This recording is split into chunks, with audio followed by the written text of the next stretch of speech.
Namano and TIBOR present Love and Darkness, based on the incredible and brave stories of the true Vesikucha, Joseph Braun, and his family.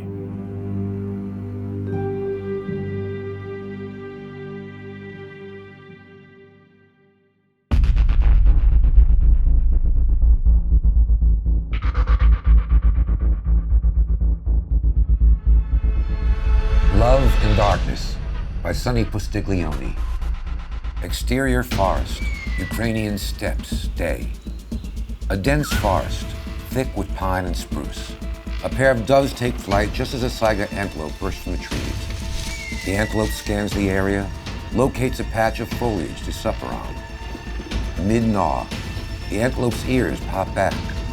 Nose sniff, sensing danger. Quickly he clambers off as a column of uniformed men, 200 in number, under the watchful eyes of Hungarian soldiers on horseback, march into frame, over which a chyron appears. Hungarian-Russian border, June 25th, 1941. The uniformed men are Hungarian Jews. Some wear yarmulkes, all carry pickaxes and shovels. They are members of the Hungarian Army's forced labor battalions. Conscripted Hungarian Jews no longer allowed to serve in combat due to Hungary's anti-Jewish laws. The Jewish men are exhausted and worn down, but will themselves to keep moving. Exterior Ukrainian forest, night. With our column of Jewish men marching up the side of a hill, Ben, 40s, turns to Moshe, 70, struggling to keep up. Tim Pengo, they'll have us digging in a coal mine. Ukraine's rich in coal. March me to the gates of hell as long as there's bread and soup. The regiment commander, 28, baby-faced aristocrat, passes the column on horseback. Settle yourself. The encampment's just on the far side of this hill. Find AVRUM KATZ, 47, imposingly tall and handsome. Father, leader, rabbi, a non-Orthodox rabbi. No payas side curls, no beard. AVRUM's a Neolog rabbi. A beat as AVRUM barely notices Ben sidle up next to him. Do you think it's a coal mine, Rabbi? I think no matter where they march us, there won't be bread and soup at the end. AVRUM shoots a glance over at Moshe as Ben takes this grim fact in. The column continues to march. After a moment, I heard you recently became a grandfather. Mazel tov.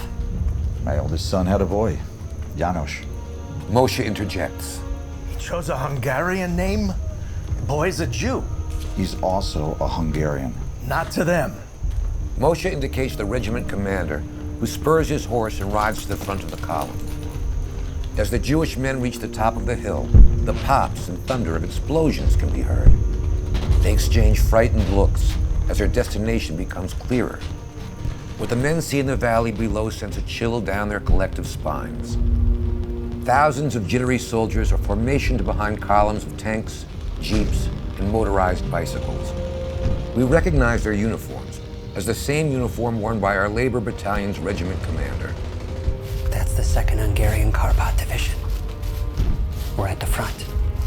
The Jewish men look behind the Hungarian lines as Hungarian artillery commanders shout barely audible instructions to subordinates while assessing the range of the Russian army positions 5 kilometers away.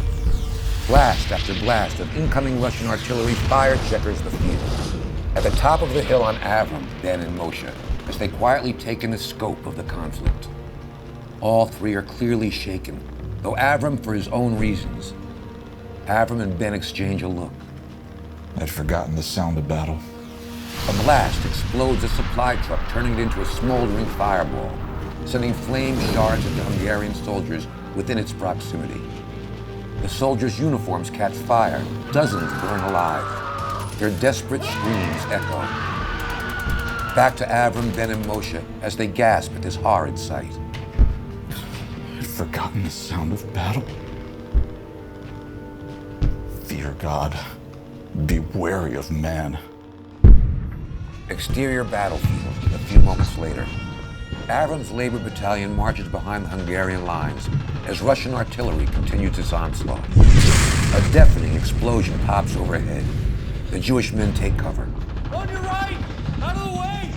The Jewish men step aside as 2 Hungarian soldiers carrying a stretcher, rush toward the rear of the column.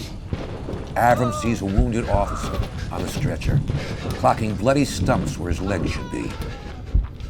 Tense whispers among the scared Jewish men. What's going on?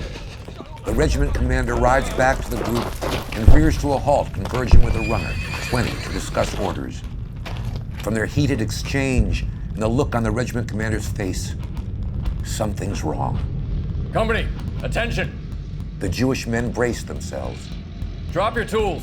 We march for the right flank. Double step. We don't need our tools? AVRUM and the others toss their tools aside. Tracking with AVRUM, Ben, and Moshe, and 2 companies of the labor battalion as they march through a forest in double time toward the Hungarian right flank. After a brisk jaunt, the Jewish men reach their destination, the forest's tree line, where a group of Hungarian officers commiserate over a set of battlefield maps. Beyond the tree line is a field of tall grass, untouched by combat. Company, halt. AVRUM, Ben, and Moshe watch the regiment commander confer privately with the Hungarian major. AVRUM then begins reciting a Hebrew prayer to himself. Will prayer put food in your belly or save you from dying tonight? I don't pray for myself. I pray for my sons and their sons, that they may be well and I see them once again. We can pray for your children if you wish. A waste of prayers. My sons, bad seeds, every one of them. There are no bad sons, only bad fathers. Moshe laughs off the insult. Ben listens closely. My oldest boy's a coward. I should pray for him. He's still your firstborn. His mother took her own life. She was sick. The doctors called it schizophrenia, yet he blames me. Prayers weren't heard for that woman, Rabbi, and prayers for your sons or mine are the hollowest of words to a soured God. The regiment commander gives a stiff salute to the major, then turns his horse toward the company. The regiment commander handpicks 5 men from the front of the column of the Jewish labor battalion. Then turns, face ashen. The commander just ordered 5 labormen to march forward. March? That's it? On AVRUM, Ben, and Moshe, slowly making their way up to the front of the column to see 5 Jewish men, shoulder to shoulder, tentatively walking into the field. AVRUM pans to the field and sees 10 yards into the field lies the destroyed remains of the wounded officer's horse, the one carried on the stretcher, and the soldier's missing legs. AVRUM realizes just as, boom, a landmine explodes, killing one of the Jewish men, sending his lower body and torso in opposite directions. Another man breaks into a run, but only makes it a few feet before he too steps on a mine. The explosion launching his body further into the field and detonating a second mine upon its landing. Then one after the other, the remaining 3 Jewish men die in mine explosions, leaving an eerie silence. The rest of the Jewish men gulp and agitate, now realizing they're being ordered to clear a minefield. The Hungarian soldiers level their rifles at the group to settle the growing panic. Next. 1, 2, 3, 4. AVRUM steps out of formation. Rabbi, no. Commander, please. 5. Don't do this. The Russians are breaking through our center and we've been ordered to clear this field for the German 1st Panzer Army. You Jews wish to be treated like Hungarians, Rabbi? Now's your chance to fight for your country. Fight? Most of us did fight in the Great War when Hungary was mother to us all. This is not fighting. It's madness. You're a young man. Would you have such deaths on your conscience? The regiment commander's demeanor appears to soften. Then, You think too highly of my conscience. Line up! AVRUM doesn't move. Instead, closes his eyes to pray. I said line up! Allow the fool his prayers. I'll march in his place. AVRUM's eyes snap open, ready to protest Moshe's gesture. But Moshe shoves him aside and steps forward. Suit yourself, old man, but this field is wide and the rabbi will march. No exceptions. As Moshe takes his place with the other 4 men, he turns to AVRUM. Perhaps it's best I can't save you. I know it must infuriate you to be in debt to a man like me. Then Moshe and the 4 other Jewish men begin tentatively walking forward into the field. Moshe stops for a moment, turns back to AVRUM, eyes filled with tears. Bullets fired from an officer's sidearm whistle through the grass. Moshe puts up his hands. Okay. Stay on Moshe as he takes a few steps. Off screen, we hear the pop of a mine detonating, then another, and finally the last one, signaling the death of the 4 other Jewish men walking with Moshe. Only Moshe's left. He might reach the other side of the minefield. He might live. Might. Then, boom. The explosion throws Moshe backwards in a cloud of smoke and blood. He lands out of sight in the tall grass. On AVRUM, eyes tearing, hit with a wave of emotion. An eerie silence sets in as AVRUM looks out into the minefield. Goodbye, Father. Slam to black. 2 weeks earlier. Over black, we hear the sounds of a baby crying. Interior KATZ family barn, night. Absent are its bales of hay and farming equipment in favor of party decorations and trays of Hungarian Jewish delicacies. Dozens of well-dressed regular folk gather around a table. At the head of the table, we find AVRUM, wearing a tallis, standing next to his firstborn Isaac, 24, loyal, consistent, and reliable. Next to Isaac is his wife, Bella, 20, a simple farm girl with dreams of being a bon vivant. Their son, 8-day-old Janos, rests on a white pillow, crying profusely. As AVRUM recites a Hebrew prayer, Isaac pins down Janos's flailing legs. No, stop crying. I'm sorry he's so finicky, Papa. He barely slept last night. Would you? Knowing tomorrow someone was going to cut your schmeckel? Angle on SARI KATZ 40 and Eden KATZ 14. SARI is AVRUM's wife. She runs their house with a doting yet firm hand. Eden is one of their daughters, a gifted musician with a gentle spirit. SARI checks the barn door, then turns to Eden. Where's Dov? He said he was going in town to pick up a gift. Back to AVRUM and Isaac as AVRUM draws the kveller, bris knife.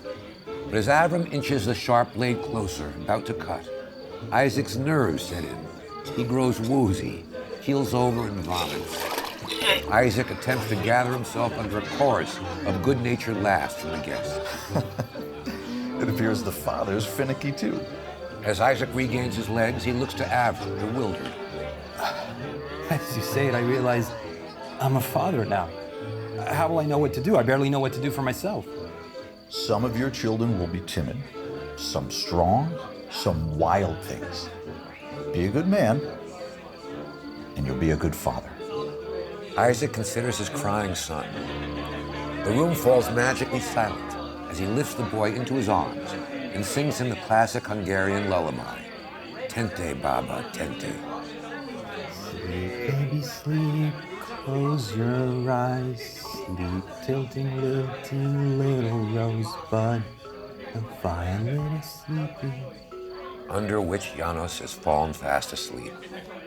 Isaac places Janos gently on the white pillow. AVRUM cuts the foreskin. Mazel tov.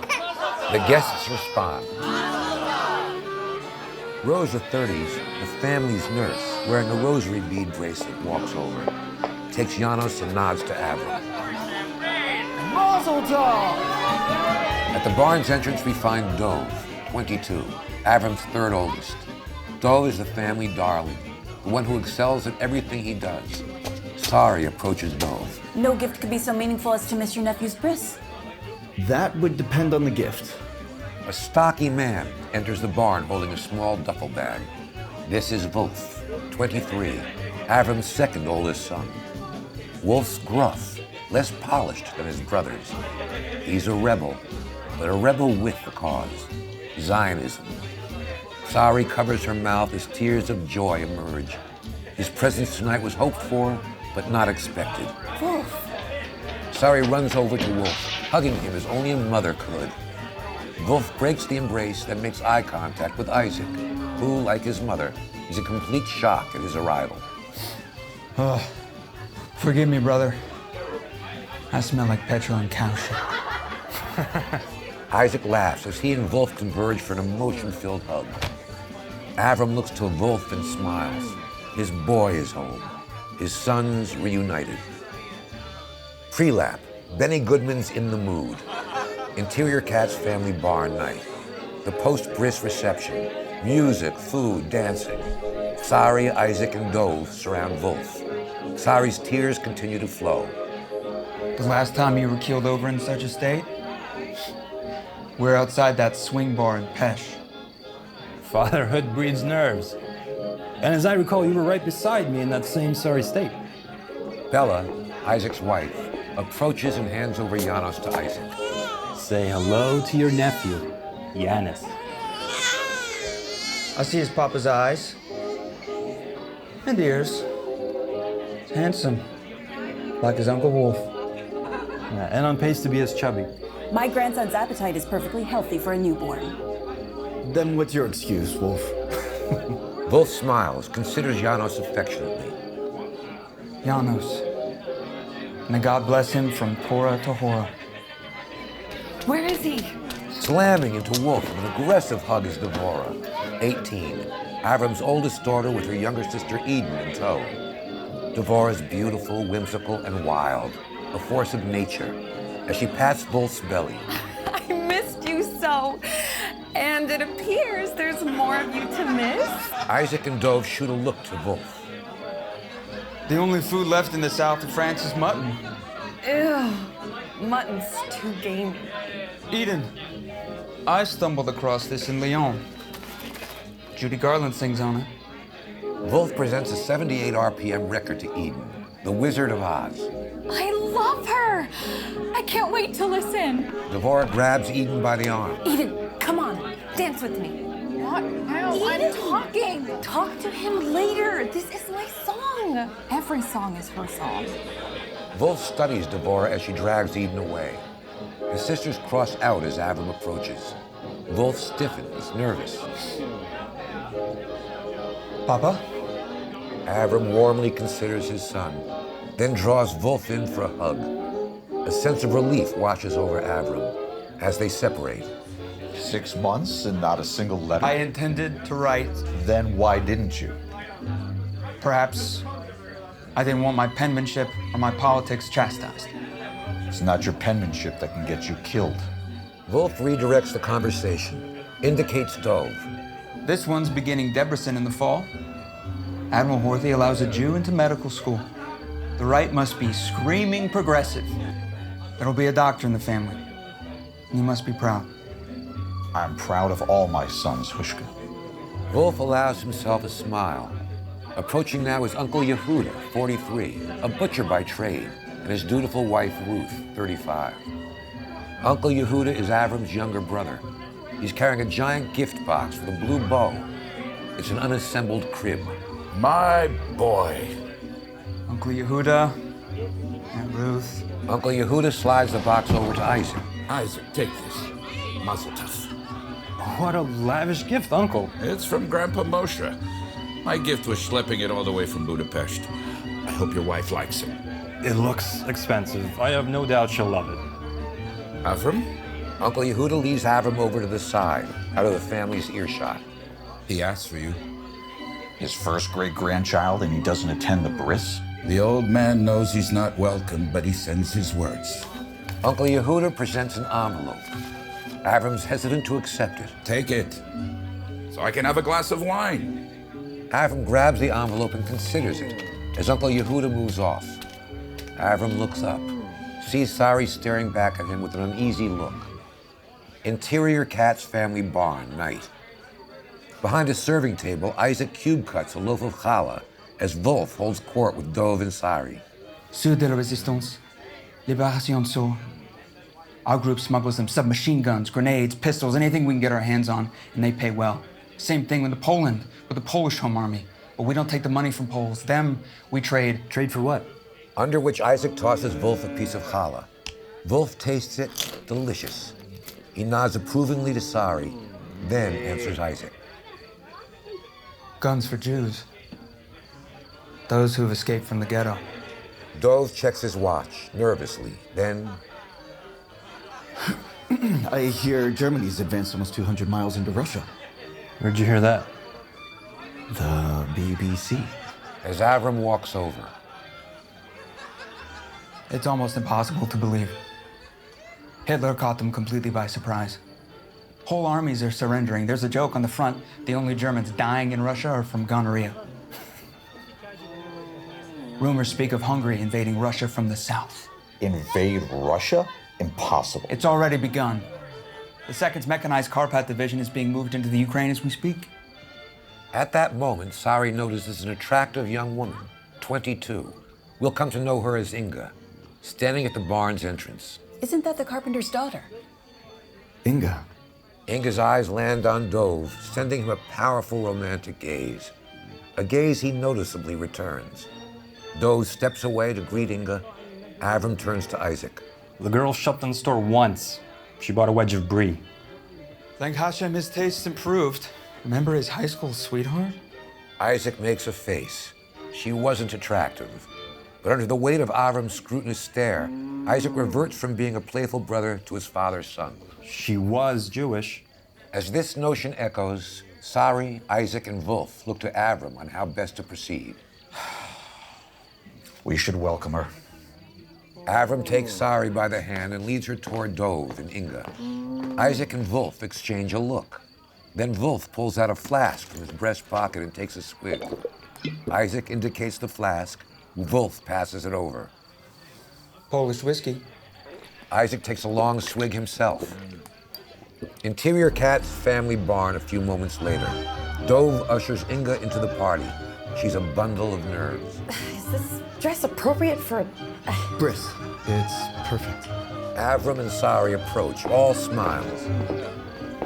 Inga, these are my parents, AVRUM and Sari KATZ. Thank you for coming. Rabbi KATZ, Mother KATZ. That's a beautiful dress. I made it myself. I wasn't sure if it was appropriate for, bris. So, you're a dressmaker? No, my fingers are too thin for sewing. I just finished my first year of nursing school. An awkward moment of silence, then. I want her to try your challah.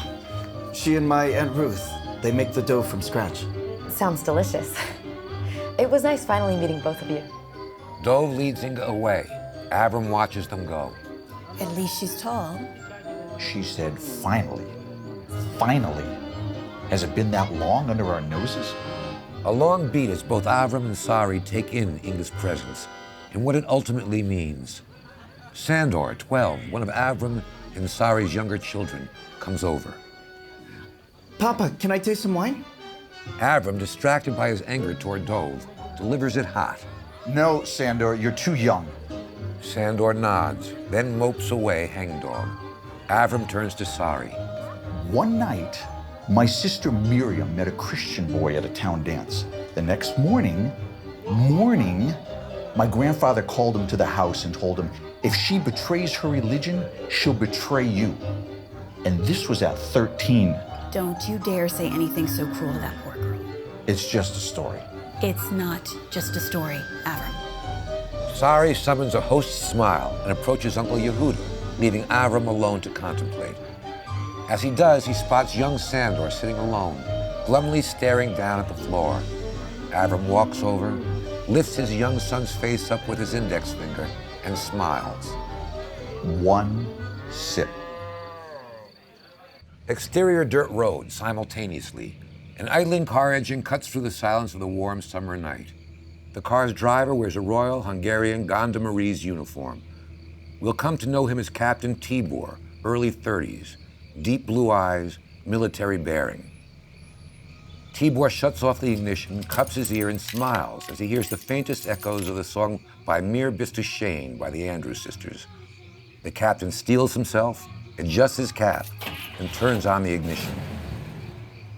Interior KATZ family barn simultaneously. Under by Mir Bist du Shane, Dove and Inga as they dance. Inga's mouthing the words to the song. I could say Bella, Bella, even say wunderbar. Each language only helps me tell you how grand you are. Wolf approaches, puts his arm around Dove. Can I borrow him? By all means. Wolf ushers Dove away. Well done, brother. Stay in town long enough and you'll meet our nursing school friends. DEVORAH seems more hyperactive than usual. Has Papa taken her to see Dr. Stein? They believe she may have a precursor to what grandmother had. But there's no way to tell for sure. Truth is, I'm also worried for her. As Wolf and Dove watch DEVORAH dance with a carefree rhythm, they hear a series of melodic claps from off-screen. Find SARI, pointedly strutting into the center of the barn, clapping in a specific clap, clap, clap, clap, clap pattern, as if guided by a beat that is unknown to us, but everyone in the room is joyously familiar with it. Soon the entire party is clapping in complete harmony until Uncle YEHUDA steps into frame as he blows the opening bars of klezmer version of Hava Nagila on his clarinet. Wolf and Dove exchange a smile as the party erupts with excited roar. It's a horror. Guests sing and continue to clap as series of shots. Dove and Wolf and Isaac circle up and begin whirling fast. Guests form a concentric circle around the brothers, running counterclockwise. AVRUM and Isaac dance, then AVRUM and Dove. Dove dragging Inga into the circle with his family. AVRUM shooting SARI a glance. But SARI judiciously grabs Inga's hand, and the circle continues turning. Isaac and Bella dancing. Isaac raising his son above his head. Bella turns to Isaac. I love that crib your grandfather sent us. So lavish. He must have bought it on Vassy Street. Isaac smiles tepidly. There's something about his expression that tells us Isaac may not love Bella as much as he should. Suddenly, the outer circle stops dancing, and Uncle YEHUDA's clarinet play trails off. Something's caught their attention. What they see, at the barn's entrance stands Captain TIBOR, his deep blue eyes embedded with a stony expression, unmoved by the celebration. Echoes of the Andrews sisters and YEHUDA's clarinet can be heard from up the road. The room's silent, the atmosphere icy. Captain TIBOR's presence creates an air of tension. AVRUM approaches him. We're celebrating, Captain TIBOR. It's my grandson's bris. Isaac Karagianos presents the baby to the captain. Captain, my first son, Janos. A fine-looking boy. Allow us to fix you a plate. I would do well with a plate. But first, Captain TIBOR indicates Inga. Inga, your father wants you home. My father mistakes me for a child. A fact you might discuss with him in person. Captain, she's my guest. Captain TIBOR pointedly measures Dove for a beat. Then, young KATZ. Allow me to return her to her father, to alleviate the old Magius worries. Out of the corner of his eye, Dove sees Wolf has drawn a buck knife. Dove, ever so slightly, shakes his head no, a signal to his brother. Stand down. The carpenter has no worries. His daughter's among friends. I am. Thank you for your diligence, Captain, but the night's still young. There's music, and my escort will see me home. Captain TIBOR processes this, knows he can't press further, and forces a wobbly smile. It appears my work here is done. Rabbi, I will take that plate of food. As long as Mrs. KATZ hollers on it for gravy dipping. Isaac and AVRUM lead Captain TIBOR toward the food table. AVRUM shoots a stern look at Wolf. Somehow, perhaps it's his father's omniscience, he knew Wolf's violent intentions. As Dove and Inga watch Captain TIBOR stack his food plate. Tibor's a liar. My father would never have asked him to come here. How do you know? Because my father doesn't know about us. Off Dove, this news coming as a surprise. The camera pulls back, taking in the entirety of the party. Find young Sandor huddled in the corner, drinking a glass of wine. Interior AVRUM and SARI's bedroom, KATZ family home, late night. AVRUM sits on the edge of the bed, Dove and Inga's courtship weighing on his mind. SARI combs her hair in the mirror. When I was younger, when the empire was strong, they said, Jew, be a good Hungarian. And as a good Hungarian, even though I was a rabbi, I raised our children to be good Hungarians. That meant attending Gentile schools, having Gentile friends. In all ways, they'd be Magyar except in their faith. And you believe you were wrong? 24 years of parenting undone because Dove brings home a shiksa? If it opened the door for him to stray from our traditions, from God, then yes. They were intimate, sorry. I saw the wild look in his eyes when TIBOR spoke her name. I know that look. There's nothing you can do to stop him. No more than my father could stop you. He's a man now, AVRUM. He's just following his heart. If he's truly a man, perhaps it's not his heart he's following. I never thought it would be him. Wolf, yes. DEVORAH, not him. Under which SARI, feeling the stress resonate from AVRUM, approaches him, maneuvering herself in between his legs and kissing him on the lips. It's tender. Turn down the lights. What? No, not now. If he's following his heart, sorry, I have to follow mine. AVRUM, attempt to take away his happiness, and he'll hate you forever. Once a son turns on his father, the wound never heals. You of all people know that.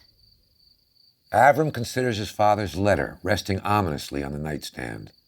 The envelope still sealed, the letter unread. SARI steps away from AVRUM, walks to her side of the bed. Turn down the light. I'm tired. Interior synagogue, early morning. Find AVRUM alone, standing at the bima, donning a tallis, facing the Ark of the Torah. He davens, rocking back and forth as he recites holy prayers aloud. A few rabbinical students walk through the sanctuary, careful not to disturb him. They stop and listen. Tears leak from their eyes at the power of AVRUM's prayer. After a beat, one student nudges the others for them to move off. They do. At the conclusion of AVRUM's prayer, he pulls out the envelope containing Moshe's letter. It's time. He removes the letter and slowly reads, his facial expression turning grim. What did it say? Off which we end episode 1.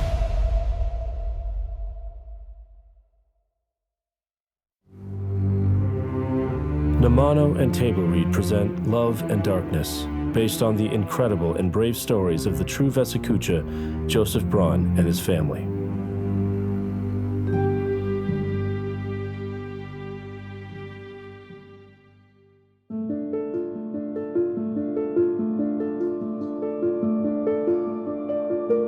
In our first episode, we delved into the intricate lives of the KATZ family.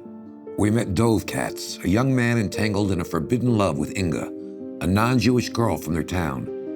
Their illicit romance deeply troubles Dove's father, Rabbi AVRUM KATZ, who must now decide whether to disown his son forever or not. At the same time, Wolf, Dove's older brother, a courageous Jewish resistance fighter, returns home from Poland with alarming news about the escalating war that engulfs Europe. Meanwhile, AVRUM receives a cryptic letter from his estranged father, Moshe, residing in Budapest, which holds potential clues to their unsettling future, as hinted in the opening flash forward. Being imprisoned in a Hungarian Jewish labor unit and forced to clear minefields ahead of Germany's invasion of Russia. Episode 2, Exterior Christian High School, morning. Children rush to enter before the morning bells peal. Find Eden among them, a massive cello case strapped to her back. Falling into stride with Eden is FERENC, 24, teacher's aide and KATZ family friend. Good morning, FERENC.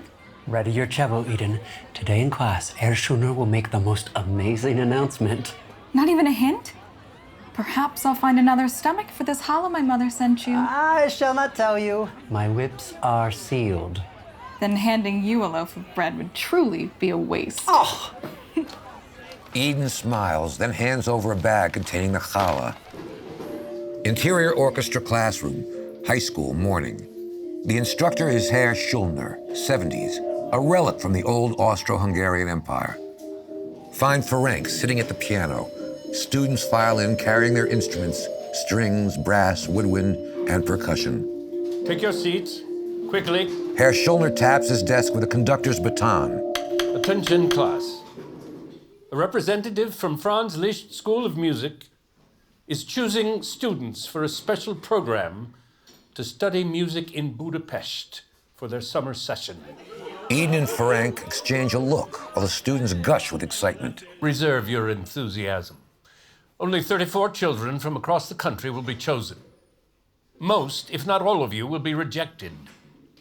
This is where you learn the difference between having talent and having a gift. Tonight's homework is to select a 2-minute solo, which you will submit to Herr FERENC for approval. No Beethoven. He will be overplayed by your contemporaries. Now, ready your instruments. As Lacey, 14, readies her flute, she turns to Eden.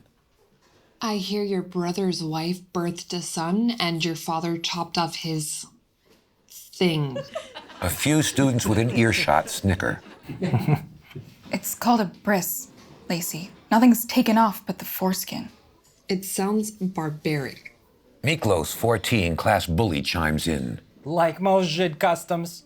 Herr Schulner watches the exchange, has seen enough. Quiet, you chatterboxes. Chopin's Revolutionary Etude. Herr FERENC. FERENC plays the intro, then Herr Schulner cues the students to harmonize in. Dissatisfied with the intonation, Herr Schulner slams his ruler on the desk. Horns! Did you leave your ears at home today? Play the high C sharp. Again. The students roll their eyes. Herr Schulner is a taskmaster. Exterior KATZ Brothers Butcher Shop, morning. Located on the corner of a busy shopping street in the middle of town. Outdoor cow pens feed into a small slaughterhouse in the back of the butcher shop. Interior KATZ Brothers Butcher Shop, morning. Bare light bulbs hang from the ceiling. Skinned chickens dangle from meat hooks in a window already filled with signs in both German and Hungarian, offering kosher specials. Isaac stacks canned goods, wipes down the meat scale. Uncle YEHUDA wheels in a barrel of garlic dill pickles. Dove steps out from the back room, putting on his apron. Wolf relaxes with his feet up on a chair at a little corner table, reading the newspaper. A number of customers gather at the door, waiting eagerly for the shop to open. The line's already forming. Yeah, don't help. Can of pike? Mm-hmm. Uncle YEHUDA nods. I wasn't meant for the apron. Brisket? Ah, yeah. Neither was I, but I have a son now and hopefully more on the way. As Uncle YEHUDA nods, then heads into the storeroom. Did you see him this morning? He was gone by the time I woke up. Uncle YEHUDA enters from the storeroom with a can of pike. He went to pray. Dove takes this in with a sigh. This is ridiculous. It's 1941. I shouldn't need my father's permission to court a woman. Just courting, huh? Dove shoots him a look. Wolf shrugs. Isaac stays on point. Don't look at the world as it should be, brother, but as it is. To make her a bride and a mother is a sin against God. Papa must turn his back on you, as if you were dead to him. You know this. Yes, I remember the speech he gave all of us the first day of school. Remember Yitzhak Cohen from football club? When his father learned he kissed the shiksa, he smacked him so hard at the dinner table, he fell out of a chair and broke his arm. He was our goalie. I don't care about Yitzhak Cohen. I'm leaving for medical school in a month. I'm an adult now. Yes, and as an adult, you're still a Jew, and she's still one of them. Your children will never know their grandfather. Is that a life you wish for your sons? For yourself? A life bereft of family? Sounds like it's not only Papa who'll turn his back on me. It's a sin against God. Nothing good will come from this. I won't abandon you, brother. Said the brother who can't wait to leave home the moment he arrives. Wolf nods this away. Isaac, I'm sorry your marriage was arranged and you've never loved by choice. If you did, you might understand how I feel. It also might help to remove that large stick from up your ass. Wolf exchanges a glance with Isaac. He's right. Dove takes a beat, then approaches Uncle Yehuda. Uncle? Mm-hmm? You're too quiet. Silence is wisdom. Open up. Isaac unlocks the front door. Customers rush the counter yelling their order. Dove retrieves, then hands over the order. The customer presents money. No, pay at the register. Isaac sees the midwife, nurse, Rosa, enter. Rosa, Did Janos sleep through the night? as did his mother. You ordered a leg of lamb. Rosa nods. Uncle Yehuda carries over a large leg of lamb wrapped in brown butcher's paper and hands it to Isaac. This is a beautiful cut. Great for stewing. Is Georgie outside with the cart? Rosa nods, hands Isaac money. No, Rosa. You never pay. I'll carry it out for you. Rosa exits with Isaac behind her. Exterior KATZ Brothers Butcher Shop, morning. Rosa steps up onto the horse-drawn cart piloted by her husband, Georgie, 40s, a simple farmhand who married way up. Isaac places a leg of lamb in the cart's cab and bids them farewell. When they're a good distance away, why must we always buy from them? Don't be a fool. They have the best meat in 3 counties. interior Inga's bedroom, afternoon. The heavy chukka of a sewing machine. Inga's hemming a dress. Her father, 40s, last night's booze still on his breath, enters. She stops sewing mid-stitch. There's a man here to see you. Off Inga's nervous look. Could it be Dove? Interior kitchen a few minutes later. Inga enters the kitchen behind her father to discover it's not Dove, but Captain TIBOR. I wanted to confirm with my own eyes that you arrived home safe last night. Captain says you refused a ride from him after the movie ended. The night was still young, Father. May I speak to the captain outside? Inga's father nods. Captain TIBOR and Inga walk outside. Exterior Inga's house continuous. As they exit the cottage, Inga whips around, furious. Last night was a shameful display. What lies you told? Lies? Which would have been the truth, had your father known the truth. What my father knows is my business. State the purpose of your visit, TIBOR. I'm sick of your games. As I said, I wanted to make sure you arrived home safe. Your concern is touching, but I am not your concern. You know my feelings go beyond concern. And you know I'm in love with someone else. Which strikes Captain TIBOR like a dagger in the heart. You talk of this love as if it has any hope of a future. They're Jews. They'll never accept you, and I can offer you a better life. Please, stop. In 2 years, I'll make lieutenant. On a lieutenant's wage, I'll purchase a cottage twice the size of your father's. In 2 years, I'll be working in a hospital with no desire for farm life. TIBOR, I'm only a shadow of what you'd wish for in a wife. So, Dove KATZ wins your heart. My heart is not a prize to be won. Captain TIBOR aggressively steps towards her, invading her personal space, making her nervous. Of course it is. Captain TIBOR heads for his car. Inga walks over to the mailbox, withdrawing a stack of letters. As she thumbs through, her hands tremble. Exterior Hungarian countryside evening. Rays of golden sunlight accent an isolated meadow of lush green. Somewhere in the Hungarian countryside. Over this, in the tall grass, we hear the moans of passionate sex. The camera finds Dove and Inga, their bodies intertwined and writhing under a blanket.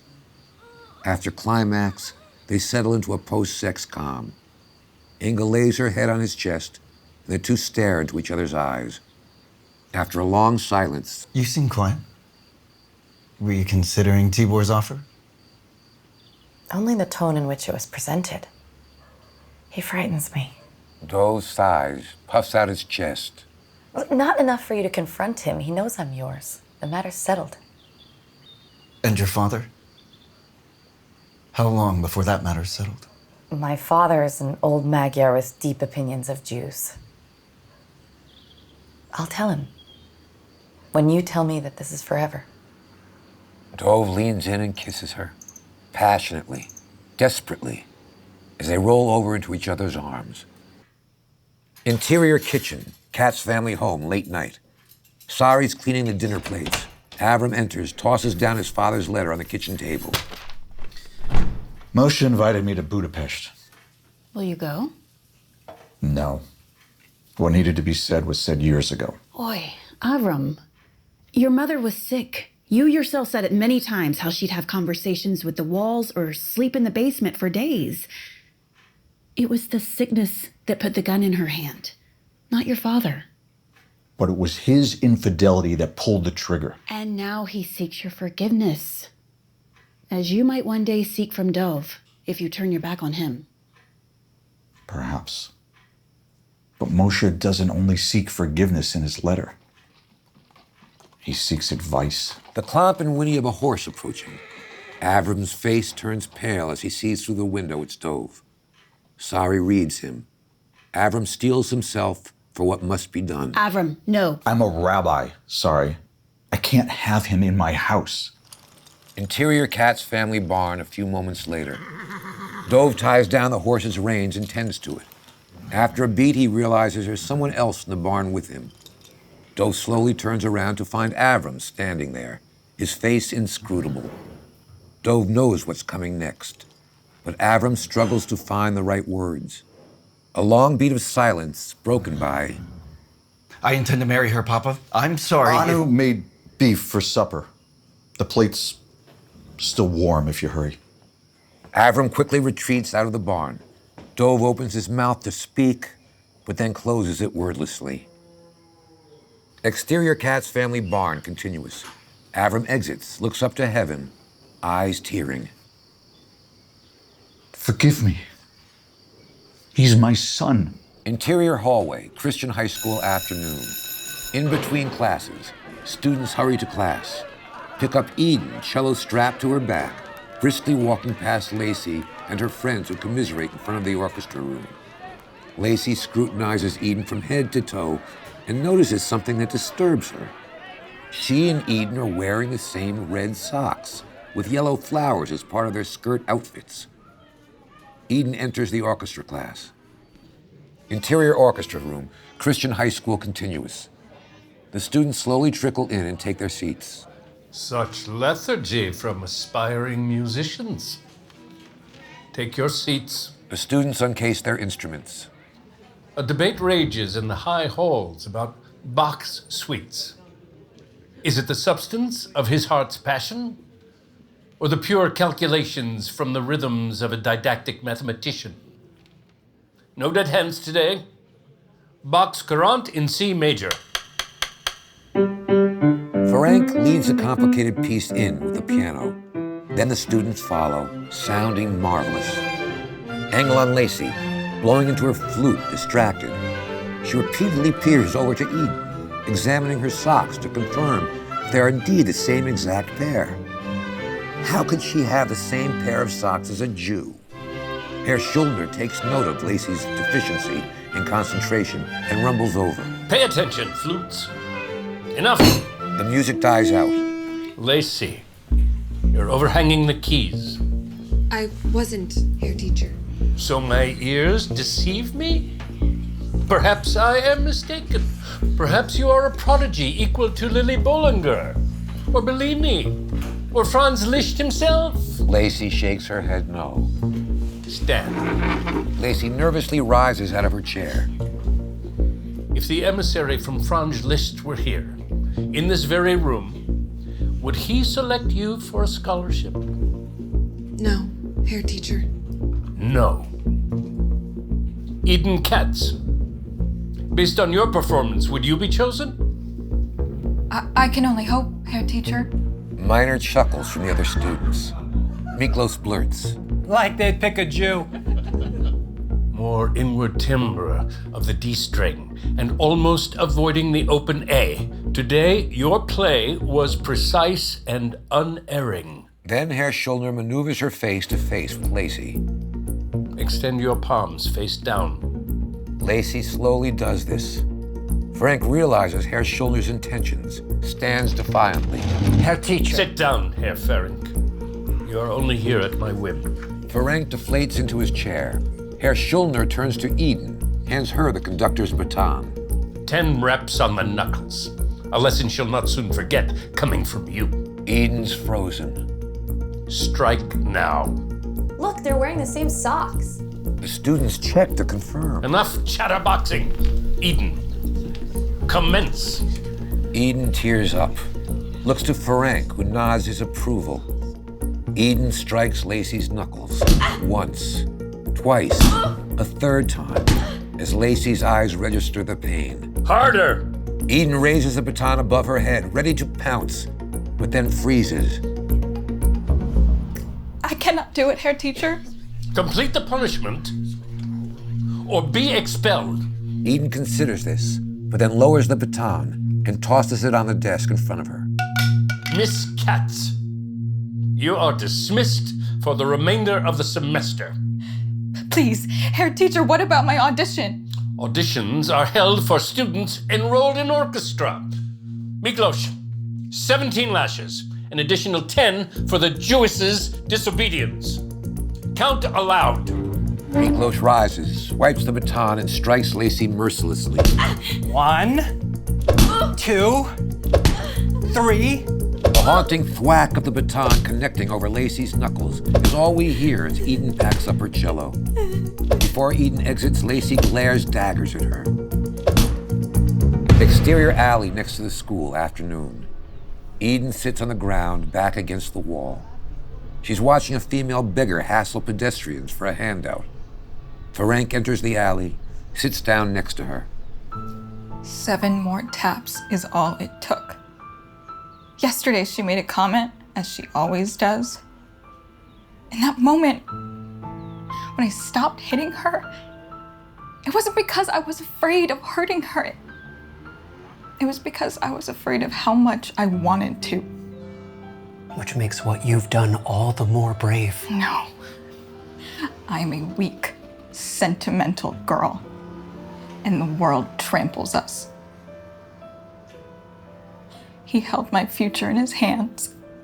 As he considers this, he has a eureka moment. There still may be a way for you to audition. Eden turns to him in disbelief. As Herr Schulner's assistant, I'll have contact with the emissary once he's in town. I could tell him your story, and if he agrees, arrange a private concert to hear you play. But only you, me, and your family are all that can ever know. I won't tell a soul. Good. You'll need to practice. Every day. My house. After school. Branka would love to hear you play. Why risk your position with Herr Schulner just to help me? All people have dreams, but few possess the gifts to achieve them. You do. And I don't wish to see you waste it becoming the most celebrated teacher's assistant in town. And we realize FERENC doesn't want Eden to end up like him. Interior KATZ Brothers Butcher Shop, late afternoon. Business is winding down. Uncle Yehuda, Isaac, and Dove begin cleaning up. Here we go again. Gonda Marie, is that right? Yeah. Thank you. Business is winding down. Uncle Yehuda, Isaac, and Dove begin cleaning up as Gonda Marie officer Alaric, 26, enters. Alaric, apologies for missing the bris. Katerina came down with the flu. Many of his friends' wives were struck with an illness since he was released from Gonda Marie. Uncle Yehuda smirked. From the...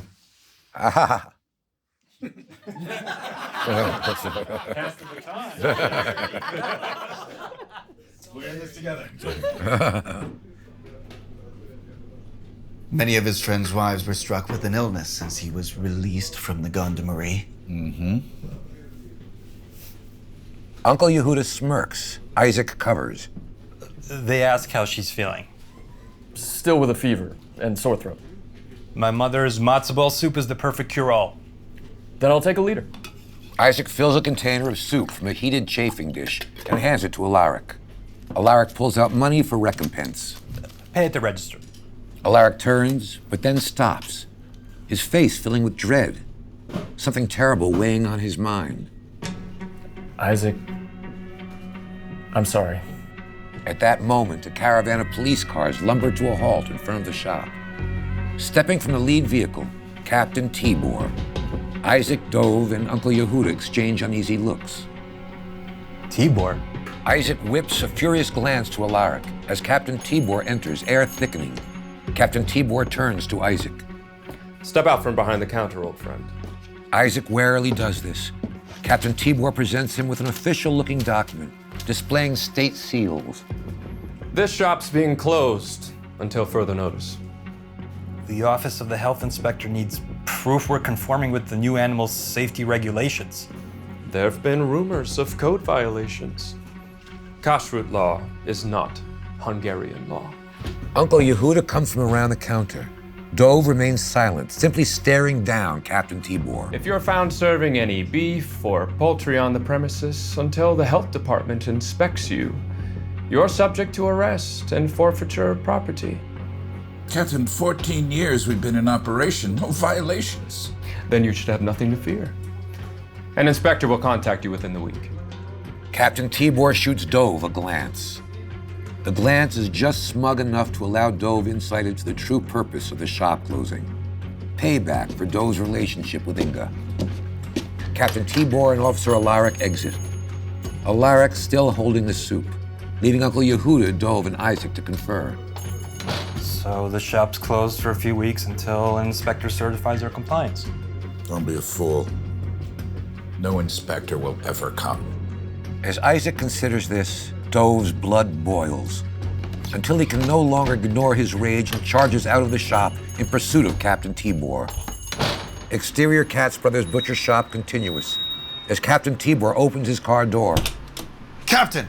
He slams the door shut, turns to see Dove approaching, the veins in his head bulging. As Uncle Yehuda and Isaac hurriedly exit the shop. Come back inside, brother. Dove ignores him, steps closer to the captain. Feel free to protest through official channels, young cats. This isn't about Hungarian law or how we slaughter our fucking cows. This is about her. Captain TIBOR explodes with a sucker punch to Dove's chin, spiraling him to the ground. Uncle Yehuda and Isaac jump too, but TIBOR's officers, including Alaric, draw their revolvers, keeping them at bay. He speaks a man's words, Isaac. Let him accept a man's beating. Captain TIBOR gut kicks Dove, popping the very air out of his lungs. Dove struggles to draw breath. Dove, stay down.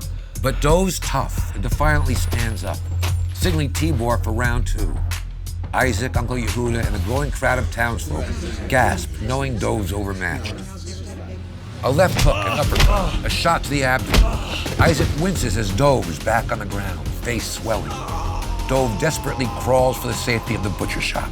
The fight's over, Captain. The boy's learned his lesson. Captain TIBOR yanks Dove up by the hair, whispers in his ear.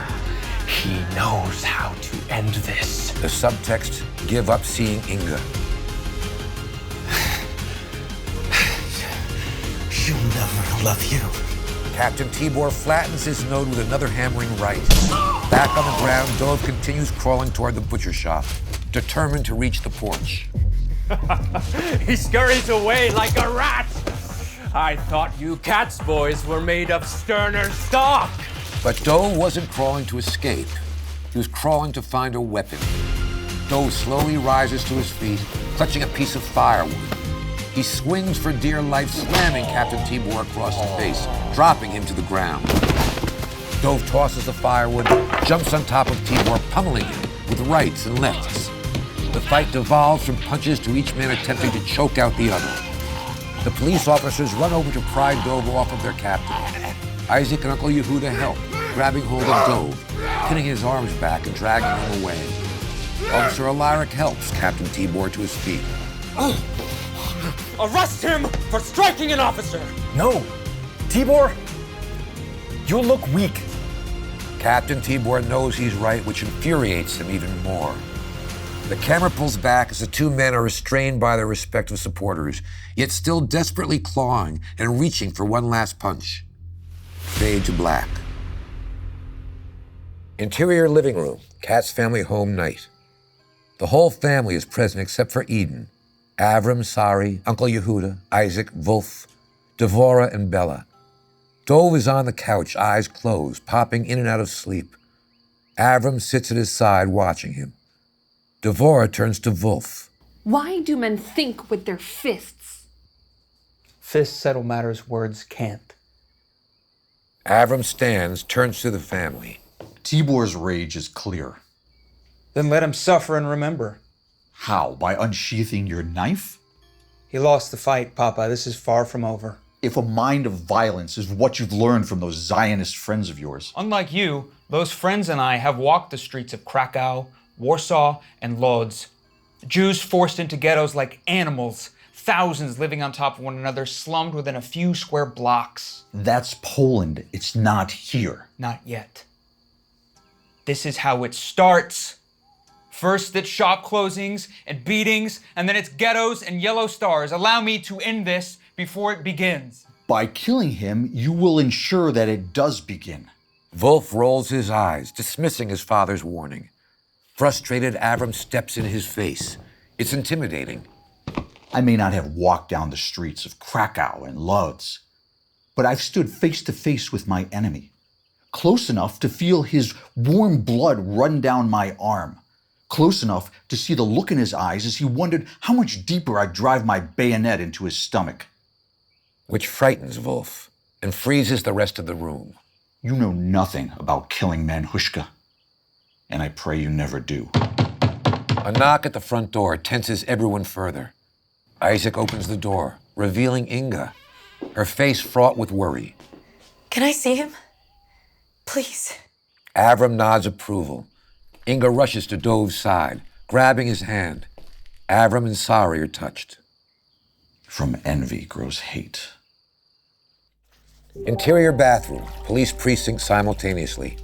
Close on a pair of hands washing off blood and dirt. Pull out to find Captain TIBOR shirtless, hovering over a first aid kit balanced on the sink.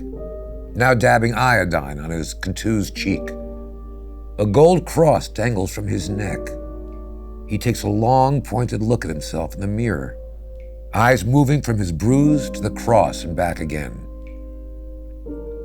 He raises his left arm, revealing 2-inch-long scars, appearing like horizontal Roman numerals, under his armpit. He unclasps his cross's chain from around his neck and, using the cross's sharp edge, digs into his skin, cutting a third mark underneath the 2 previous ones. His hand shakes as blood oozes from the self-made wound. This action, taken by TIBOR, seems to be some measure of self-inflicted penance. When he's finished, TIBOR goes back to staring at himself in the mirror, then flares up, knocking the first aid kit on the floor, scattering its contents. Interior squad room, police precinct continuous. Main room where uniformed officers mingle. Captain TIBOR exits the bathroom to find his officers laughing amongst themselves. The laughs die out when Captain TIBOR's presence is realized. Whether he's the butt of their joke or not, it's his perception that he is, fueling the growing rage within him. Interior living room, KATZ family home simultaneously. Only a few moments have passed since we last saw our family. SARI turns to DEVORAH. Bring out cookies for everyone, in case they want to nosh. DEVORAH heads to the kitchen as Bella chimes in. Without the shop, how can we afford to live? Now is not the time to discuss money. Don't yell at me. Oh, worst comes to worst, we could sell the cows. DEVORAH carrying a tray of schnecken. DEVORAH carrying a tray of schnecken offers the cookies to everyone present, except Inga, bypassing her completely. Father, I can pick up an extra day at the salon. AVRUM nods. Inga stands. Rabbi, I love your son so much that I would end our affair if it means peace for your family. Sweet girl, the captain's a bully. Bend once and you'll bend forever. If we don't fight back and we don't give in, what options left? Bezras Hashem. Inga doesn't understand Hebrew. God will provide. A long moment of silence. He already has. Go to Budapest, AVRUM. Go see your father. SARI indicates Moshe's letter still on the kitchen table. Bela's right. Without the store, our family has nothing but a dozen mouths to feed and a shortage of food in the pantry. AVRUM looks to Uncle YEHUDA to weigh in. Moshe has the connections to get the ban lifted. There's no shame in asking for his help. Rosa enters with her husband, Georgi. Rosa, thank you for coming. She rushes over to the couch where Dove's napping, nudges him awake. As Dove slowly awakens, on Dove as he wipes the sleep from his eyes. Rosa, they shouldn't have called you. Sleep is the best doctor. Captain TIBOR did this? Georgie, there's some nice schnecken on the kitchen table. Help yourself.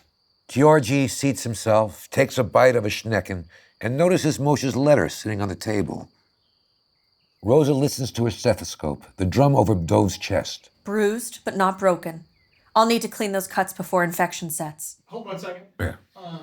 Bruised but not broken. Make that more common. Bruised but not broken. You know what I mean? Just make soft, just a smidge. Can I just give it one? Giving him a little bit of hope there. So let's pick up what Rosa listens to her stethoscope. Yeah, good. Because you did right with that line 16. Rosa listens with her oh my God. Rosa listens to her stethoscope. It's a English word. Read this, you just wrote it. Rosa listens to her stethoscope, the drum over Dove's chest. Bruised, but not broken. I'll need to clean those cuts before infection sets. Rosa grabs a bottle of iodine from her bag. Isaac and Avram approach. Watch as Rosa cleans Dove's cuts with a swab of iodine. Dove looks up to Avram. Why didn't you send me away? Because I'm weak. So, Papa, what's your decision? As Avram considers his options, he looks to SARI, who nods. Interior Razi's hair salon, morning. The chaos of a woman's hair salon bustling with activity. At 6 or 7 workstations, hair is either being washed, cut, colored, styled, or dried. Find DEVORAH at her station, sitting in the barber's chair, swiveling it back and forth while the crabby salon owner, Razi, 40s, sweeps the floor in front of her. We join their conversation midstream. 1 extra day a week is all I ask. 1 extra day. Half your earnings must come back to my pocket. Half? Razi, please. My family needs the money. You only cut Jewish hair. Jews pay less. Fine. I'll take my Jewish hair to Crochet Street. Then you get bubkis. Yiddish for shit. Crochet Street will be worse. That red-headed hag will take half from all your days. I'm sorry, DEVORAH. I can't afford taking someone else off a station and giving it to you for less than half. My family has to eat too. Frustrated, DEVORAH leans back in the chair, staring ominously at Razi as the woman continues sweeping. Interior study, FERENC's house, day. Eden's rehearsing with FERENC, playing her solo. His wife, Bronca, 25, enters, carrying a tray of tea. More adagio. Boxcello Suite number 4 is a lyrical melody, not swing time in the countryside. I'm sorry. My wrist is tender. FERENC is unmoved. Eden takes the hint and continues playing. FERENC's still displeased. You're rushing. Stay on tempo. As Eden continues, Bronco looks to FERENC, who shakes his head no, as if to say, she's not playing well. Interior car day. Isaac's behind the wheel, Avram in the passenger seat. The road they're driving on, the East 71, snakes through the rolling hills of the Hungarian countryside. The car speeds past a sign that reads 146 kilometers to Budapest. The hum of a fighter plane engine can be heard overhead. It's a Hungarian Mavag Hawk, headed east. Avram notices this. It's a somber note of things to come. Exterior Moshe's house, day. Known among realtors as the luxury on Andrassy Street. A huge 3-floor... Alan, are you good? You need a break? I'm okay, I think. Thank you. Ha ha. A huge 3-floor villa in the heart of Budapest. Avram and Isaac pull up to the front gate, park. As they step out, Isaac's impressed by the sheer size of the residence. He's a country boy at heart. It's bigger than I ever imagined, and I imagined big. I cannot believe you grew up in such a place. Avram half nods, distracted. He's experiencing a rush of memories, both good and bad. Interior foyer. Moshe's house, a few moments later. Open on a huge oil paint of Moshe's family. Their pose, Moshe next to Avrum's mother, both of them standing behind Avrum and his 5 siblings. The painting was commissioned when the children were in their teens. Isaac indicates each. You, Uncle Saul, Uncle Gil, Yehuda, Aunt Miriam, and Aunt Frida. I was 13. The painter scolded him repeatedly for his constant fidgeting. Isaac turns to see Moshe standing atop the balcony. Grandfather. While Moshe walks down the staircase, Avrum and Isaac spot a naked girl, 23, squirreling out of an upstairs bedroom and into the bathroom. Avrum's repulsed, if not surprised. Moshe and Isaac greet each other, hug. Thank you for such a crib. It's hand-carved from Istanbul. An unnecessary extravagance. Nonsense.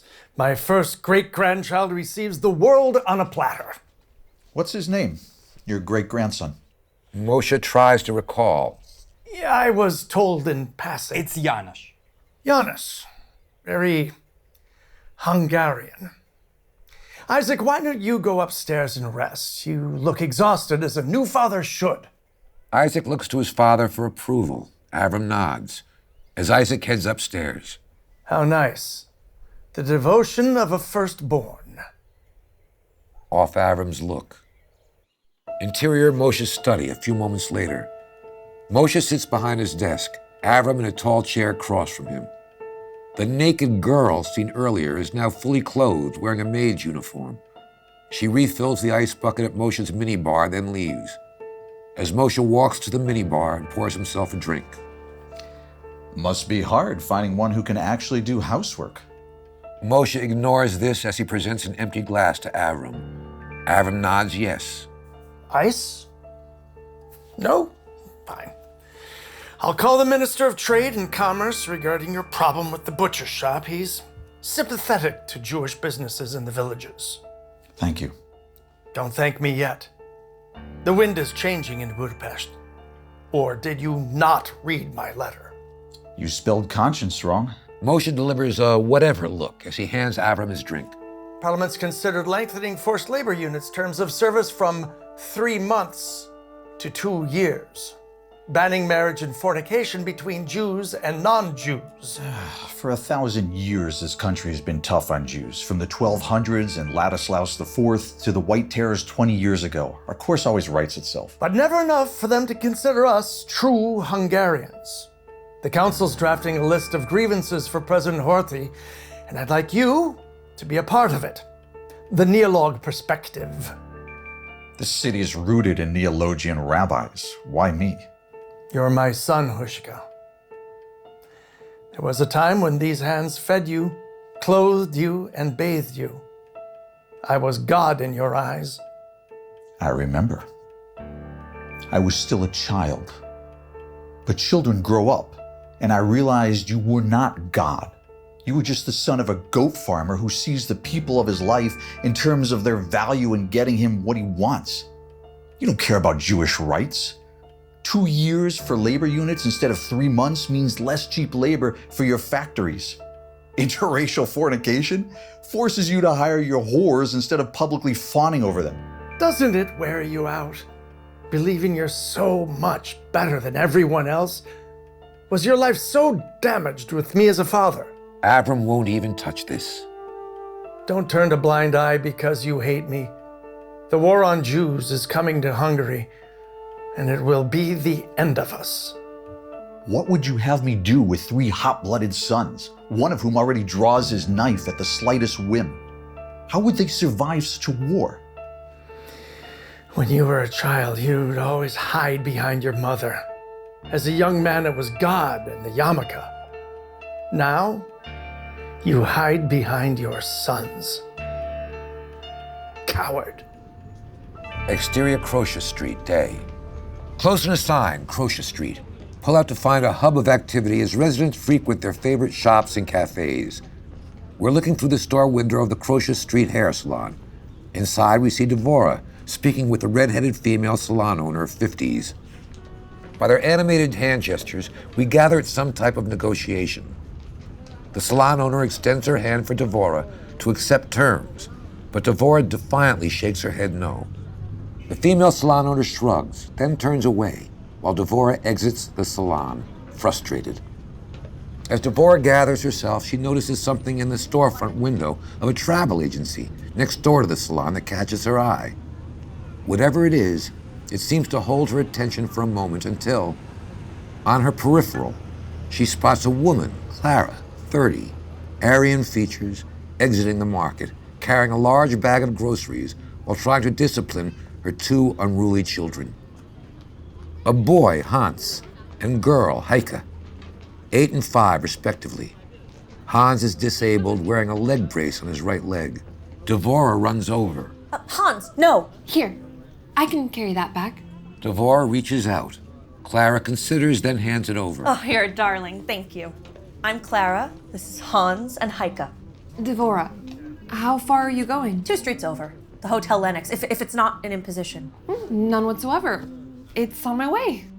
Interior Hotel Lennox suite, day. DEVORAH, CLARA, and her children enter the hotel suite. CLARA turns to Hans. Read your sister to Struvel, Peter. Hans grabs a book from the coffee table and begins reading. In the bedroom. Hans ushers his sister into the bedroom. CLARA rolls her eyes. My youngest brother and sister are 5-year-old twins. It's like wrangling cats. Mine are restless. We've been moving around quite a bit. My husband's an engineer. He was hired by the Hungarian telephone company, so we left Munich. I love Munich. Walking along the Isar at night. You speak German? Why were you in Munich? My brothers and I spent 2 summers with our Uncle Saul and his family. Are they still there? No, somewhere in Denmark. We left just in time. Are you Jewish? We had many Jewish friends, and our podiatrist was Jewish. Do you work? I cut hair at Rosie's salon. Oh, good. I was thinking about coming in and getting a pompadour. A pompadour wouldn't fit your face. It wouldn't fit mine either. We're cursed with flat cheekbones. I'd make you look like a star. Vali, Ratz, or Greta Garbo. You really enjoy what you do. I'd enjoy it more if the salon owner gave me another day's work. I used to be an accountant's assistant. Now I've mastered the art of doing nothing. I miss being important. I've always been pretty, never important. Why not go back to work? A German woman with high credentials is like Queen Sheba in Hungary. What would I do with my children? Pay a housemaid to watch them? Perhaps one who speaks German. Me? You? Oh, you're perfect. And I'd pay you generously. Oh, do say yes, DEVORAH. I like your nature. You speak your mind with no restraint. That's probably why I'm not married. As the two have a good laugh. Interior Moshe's study, night. AVRUM glances out into the hallway, watching Moshe on the telephones long enough to see Moshe ping-ponging between nodding, listening, and repeatedly smelling his palms. AVRUM then turns his attention back into the study. His eyes locate a stretch of carpet underfoot in the room's center. This parcel of rug has some special significance. On Moshe, he hangs up and enters to find AVRUM's eyes and attention fixated on the carpet. Moshe knows the what and why of AVRUM's fascination. He sighs, partly to shake AVRUM out of his reverie, partly out of utter disappointment that he's still touched by this memory. It's done. The minister sounded optimistic, but from my lips to God's ears, it helps that we switched your business license to a Christian name a few years ago. He'll contact you in a few days. Thank you. I know it must infuriate you to be in debt to a man like me. As much as it pleases you to know I am in your debt. AVRUM nods, then turns his attention back to the carpet. Interior upstairs hallway, Moshe's house, night. Close up on the framed photograph of a woman standing under an oak tree. It's the same woman from the family painting downstairs, AVRUM's mother. Find Isaac fascinated by it. No doubt, since she's the source of the rift between father and grandfather. Isaac walks down the hall, examining other family photographs hanging on the wall. AVRUM with his brothers and Moshe in front of one of Moshe's first furniture stores. AVRUM with his mother eating ice cream on the beach. Isaac continues down the hall and enters the master bedroom. Interior Moshe's master bedroom, Moshe's house, continuous. Isaac enters, eyes widen. It's grandiose. Italian lamps, Baroque wardrobe, etc. Atop Moshe's dresser rest bottles of French cologne, an expensive Jaeger LeCoultre gold. Atop Moshe's dresser rest bottles of French cologne and an expensive Jaeger LeCoultre gold watch. Isaac spritzes his wrist with cologne and sniffs. Fancy. On Moshe's nightstand rests the room's only photograph, AVRUM and Moshe after AVRUM returned home from World War I. He's in uniform, adorned with medals. Moshe's arm is proudly draped around him. Isaac realizes, despite their animosity, Moshe still cares for AVRUM deeply. All of a sudden, screeching tires skid to a halt outside. Isaac moves to the window, sees police vehicles parking in front of the house and officers streaming through the gate. No. Isaac's face is full of fear, absolutely terrified as the police are about to enter his grandfather's house. And we end episode 2. Do you want to get the, what Rob was talking about like the watching the flights, like any efforts or things? Yeah, but just them, everybody else go eat. Okay. And are you happy with what? Are you guys good with the pronunciation of that actress's name, Vali Raz or whatever?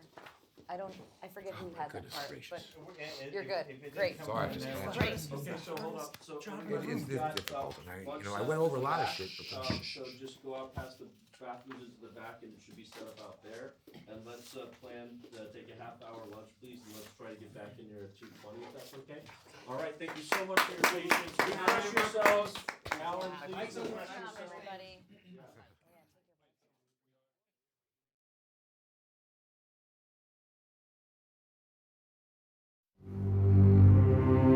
Namano and Table Read present Love and Darkness, based on the incredible and brave stories of the true Vesikucha, Joseph Braun, and his family.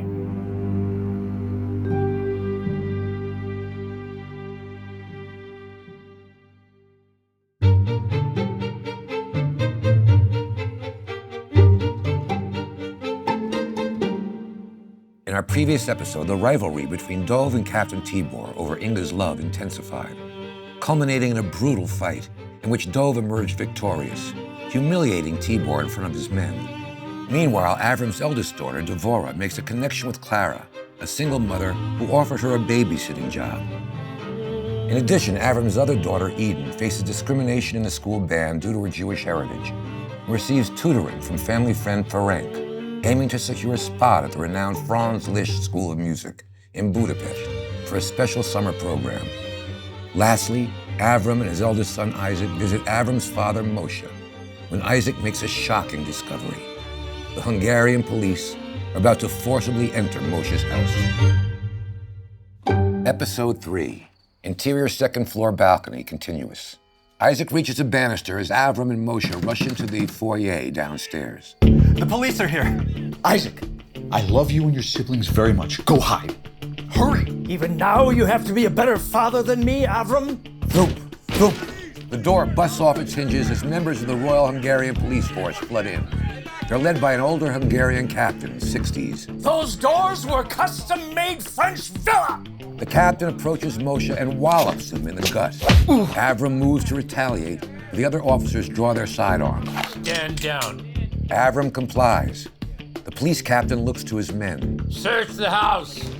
As the officers quickly charge up the stairs, interior Moshe's master bedroom a few moments later, 2 officers enter, sweep the room, check under the bed, the closet, etc. One of the officers pockets Moshe's Jaeger LeCoultre watch before leaving. Interior foyer, a few moments later.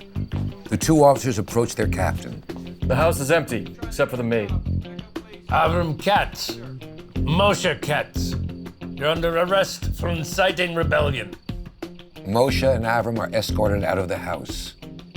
Interior Moshe's bedroom a few moments later. Angle on the Baroque wardrobe as its doors slowly swing open, revealing Isaac's hiding spot. on Isaac, tiptoeing over to the window in time to see his father and grandfather led into the back of a military truck.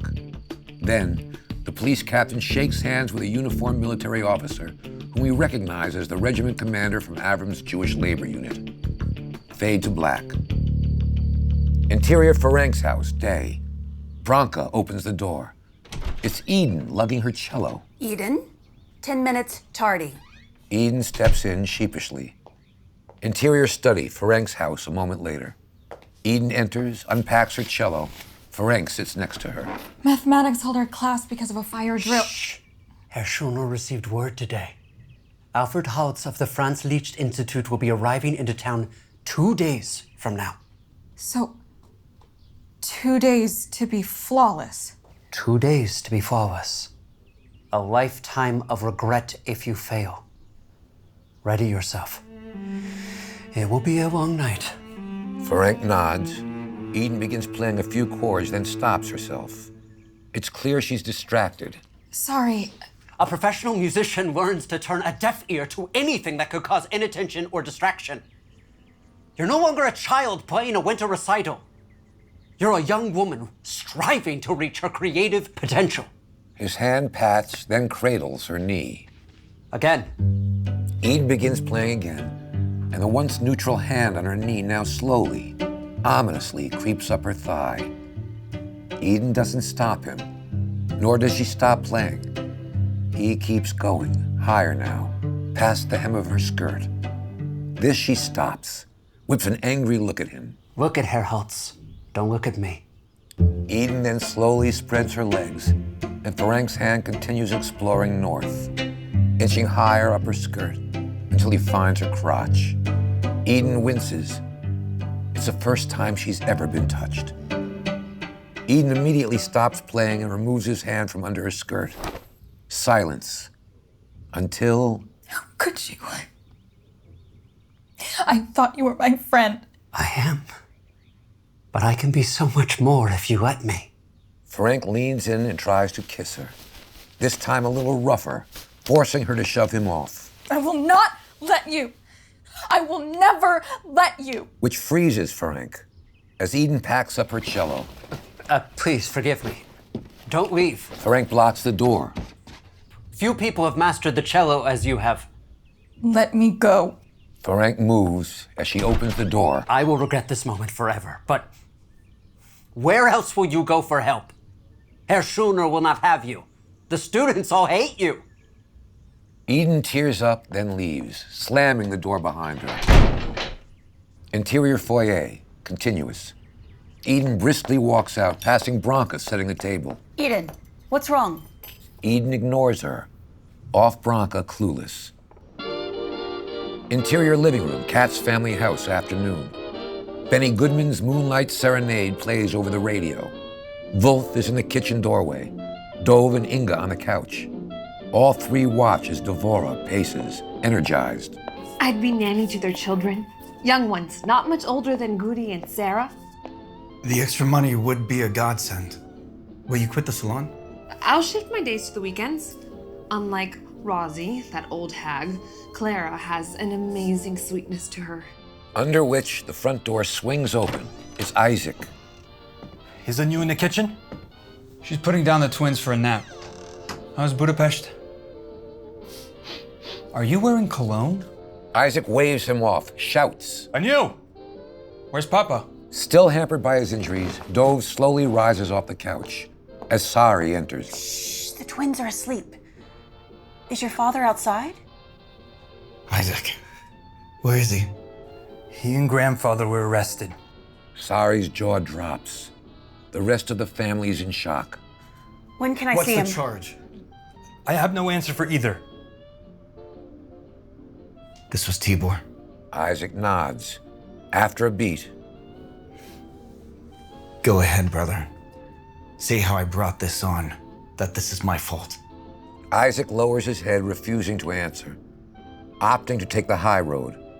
SARI, in an almost fugue-like state, crosses the room and into her bedroom. Mother? Mother? But SARI ignores her, slams the door shut. Interior SARI's room, continuous. SARI covers her mouth as tears pour out, absorbed in grief. Interior living room, continuous. The siblings hear Sari's crying through the door. After a moment, Why is TIBOR doing this? A Jew beat him in the middle of the town and in front of his men. The same Jew who stole his woman. I was never his woman. Dove begins to walk away. Where are you going? To the police station to make peace. It's not peace he wants. As they all look to Inga. What he wants, he'll never have, but I should try regardless. Sari opens her bedroom door and stares pointedly at Inga for a long, uncomfortable moment. Then, our world has turned to mud since you came into our lives. Go. Can we get just even bigger angry? Yeah. It's almost through tears. Okay. I stuck up for you. I believed in you. I was the one who let you come into our family in the first place. Our world has turned to mud since you came into our lives. Anu, stop. I want her out of your father's house now. Get out! Inga is mortified but tries to keep her composure. It's okay, Dove. I'll go. As Inga heads for the door. I'm sorry about your husband. She was a whore in her mother's belly. Sari retreats back into her room, slamming the door. As Inga exits, Eden crosses in, clearly upset. Where's Anu? I need to speak to her. Not now, Eden. Interior kitchen, Kat's family home later. Sari's chopping carrots into rough chunks for a dinner soup. Still unable to cope with her emotions, she lays down the knife, taking deep breaths to calm herself. The phone rings. Interior, DEVORAH in Eden's bedroom, Kat's family home night. Eden lies on her side atop her bed, cradling a pillow, eyes puffy with tears, listening to Judy Garland's Jitterbug from the Wizard of Oz album. Eden? Eden wipes her eyes, gathers herself. Interior kitchen, continuous. Eden enters. Sari is at the counter chopping carrots. Sari stops chopping, turns. FERENC called. He told me everything about your dismissal from the orchestra, the summer scholarship. He also mentioned there was a misunderstanding between you two. Eden stiffens. It was nothing. Compared to Father's arrest, all of it's nothing. FERENC has been a good friend to our family. If he can help you... He can't. No one can. Sari measures her daughter's dejection, adjusts. When I was your age, or a year older perhaps, I was a dancer. Ballet. My teacher called me a young Anna Pavlova. At our opening of Giselle, I received 11 curtain calls. Weak ankles. To a dancer, that's death. If your father were here, he'd tell you to find a way to be heard, to trust in your talents. Eden nods. It's the hope she needs. But he's a man, and men are always optimistic that unwinnable battles can be won. And while men dream of one day win, it's the women who are left alone after the battle's fought, when the men are gone, waiting for a day that will never come. My dear, you are a woman and a Jew. Set aside your dreams. Life will no doubt squash them, as it already has. Flush with disappointment, Eden watches the ease in which her mother returns to slicing carrots. Hold on, Eden. Wheels spinning. Exterior police station, evening. Dove approaches the police station, nervous, scared, determined. He squares his shoulders and enters. Interior Captain TIBOR's office, evening. Find Captain TIBOR at his desk, about to eat his dinner. A whole chicken, side of pickled cabbage. Officer Alaric enters, indicates Dove in the squad room. He's asking to speak to you. Captain TIBOR considers this. Check him for a weapon. Captain TIBOR rises, yanks off a drumstick, and heads into the squad room. Interior squad room continuous. The uniforms fall silent as Captain TIBOR approaches Dove. TIBOR takes a bite of the drumstick. Officer Alaric pats down Dove. He's clean. May I have a word in private, Captain? A private word isn't necessary. Our dispute shouldn't extend to my family. My father and grandfather were arrested in Budapest. I assume under your orders? Inciting rebellion is a crime too serious to ignore. Captain, remember the love you have for your father and grandfather. My father was my world. I'm here to secure mine's release and put an end to our hostilities. Captain TIBOR takes another bite of his drumstick, drawing out each chew and chomp to make Dove wait for his response. How do we accomplish such a thing? I thought you might suggest the proper course. An apology's in order. Name the slight. Only one comes to mind. Dove anticipates it having something to do with INGA. During our fight, a fight meant for fists, you wielded a weapon. It was an act of cowardice. It was. It was. I'm truly sorry. No. An apology is more genuine when a man is truly humble. Lower your pants. Excuse me? Humble yourself. Show contrition. Dove undoes his belt buckle, then slowly, shyly slides his pants down to his ankles. It's humiliating. All of it. Dove complies, lowering his underwear too. I've always heard how you people cut yourselves. It's like a skinless sausage. Officers whoop and holler, all except Alaric. Captain, I apologize for not accepting defeat at your hands. And wielding a weapon. And wielding a weapon. Captain TIBOR finishes off his drumstick, tossing the bone at Dove's feet. Consider our feud at an end. Captain TIBOR heads toward his office. What about my father and grandfather? Sir, can I bring them home? Yes, you may. If it were in my power. Sadly, it is not.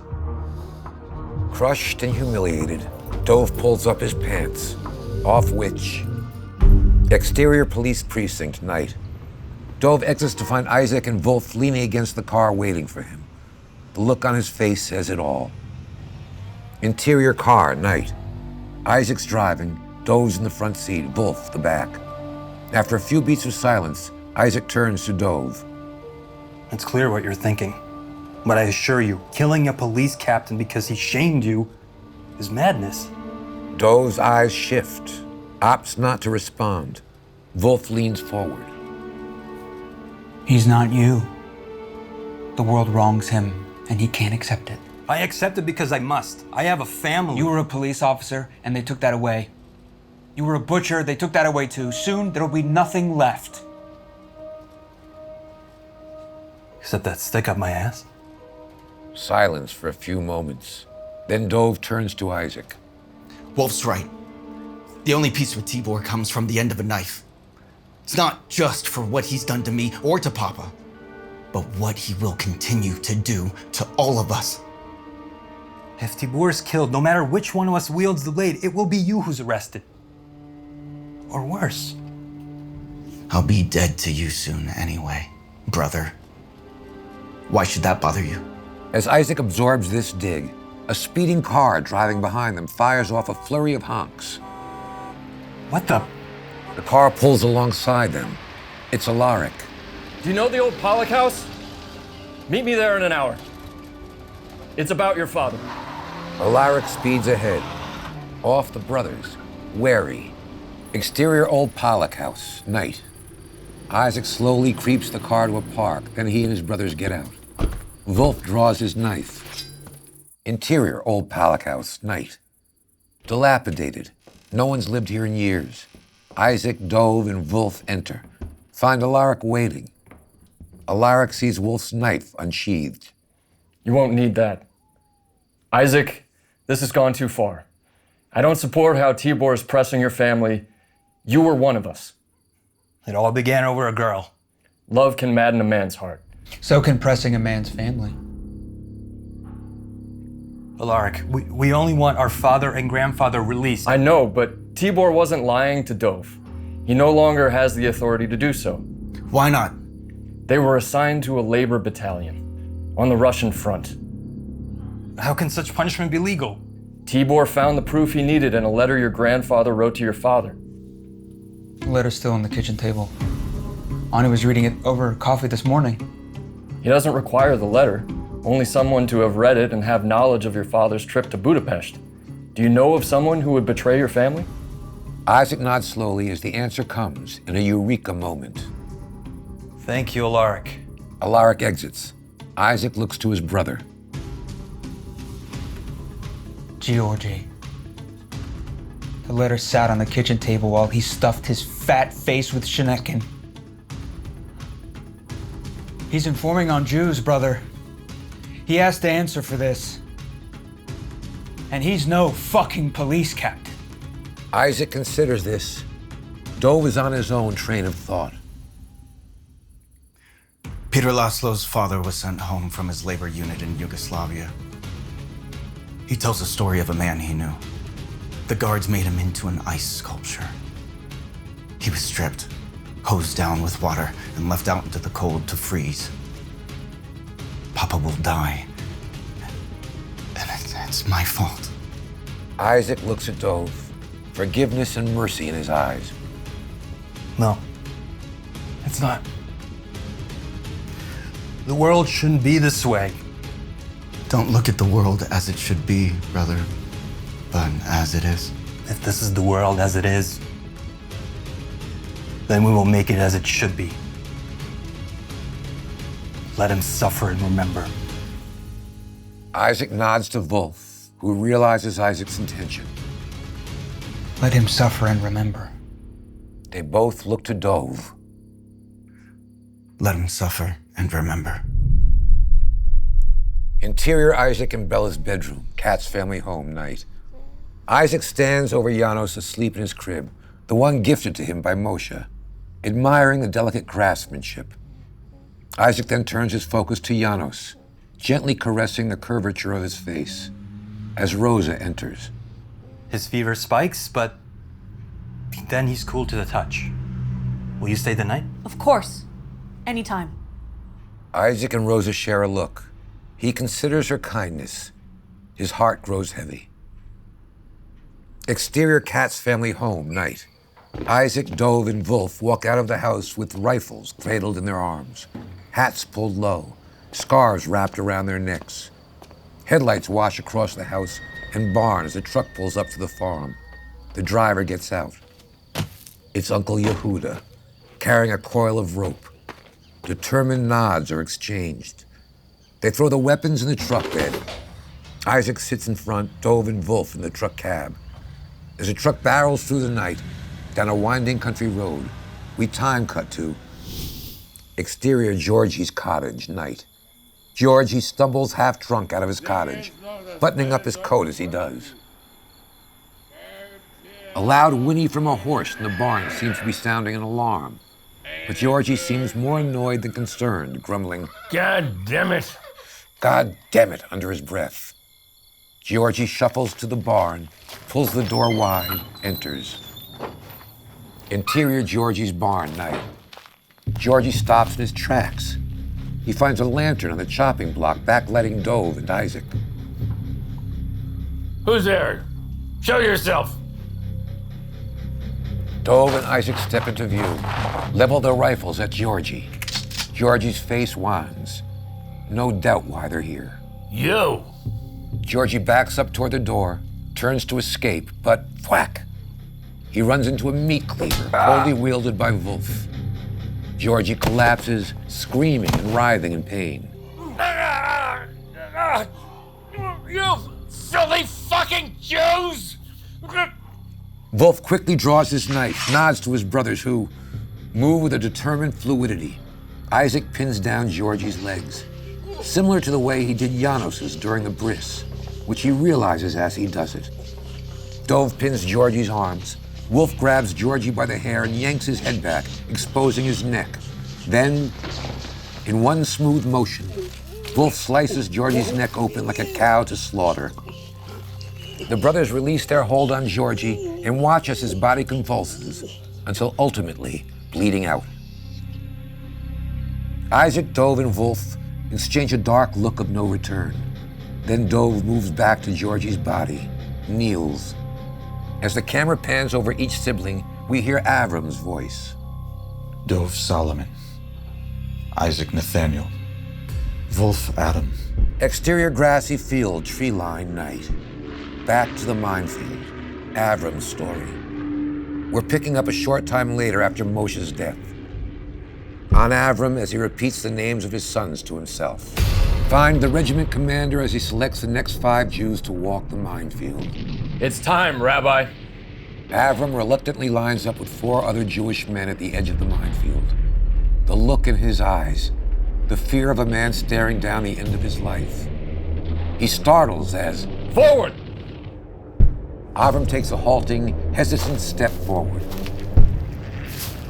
You were given the name Janos Isaac, and you are the blessed son of Isaac Nathaniel, who is my son.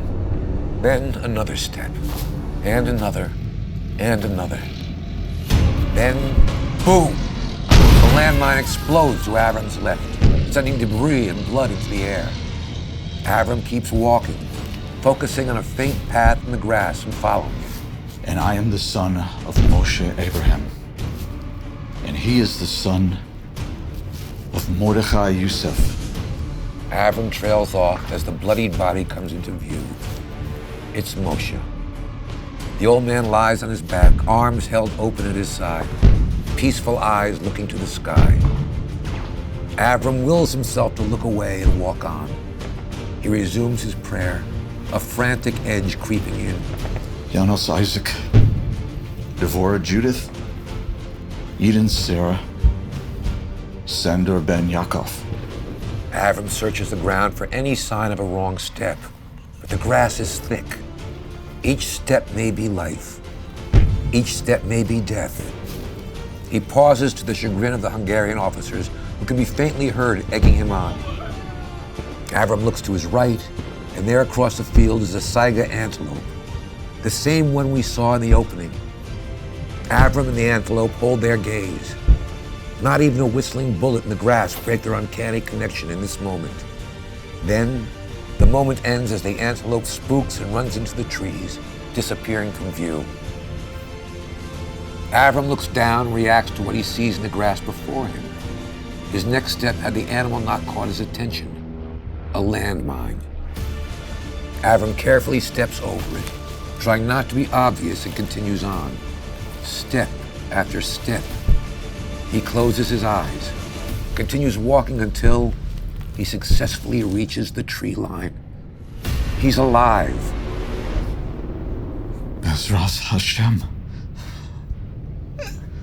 AVRUM breathes a sigh of relief. He turns to see the regiment commander on the opposite side of the field cease sending Jews into the minefield and call for a runner. Interior, DEVORAH in Eden's room, night. DEVORAH is at her desk drafting a letter. We watch as she cursively writes her last lines. Yes, I accept your offer. I am so grateful, DEVORAH. She skims the letter once, then folds it in half, scribbling CLARA in its center. Interior, Hotel Lenox lobby, night. Through the entrance's glass-paned double doors, we see DEVORAH hop off her bicycle, then enter.